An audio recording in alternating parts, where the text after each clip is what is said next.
Özü saylap alınmağın kuludur. Sözün yasap akıl payhız mendini,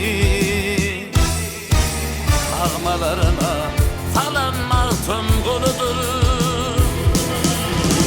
El serip ağırsın 7 kat yerin, 7 kat asmanı yetirip serin.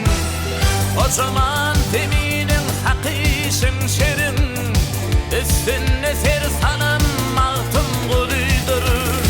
El serip ağırsın 7 kat yerin, 7 kat asmanı yetirip serin.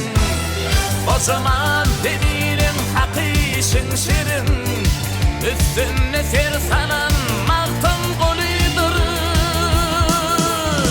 El verele ekin payhas elegin, hakikatta Tanrı'nın pelegin. Göz oyunlarına çarkı pelegin, ağzı ölün mağtın kuludur.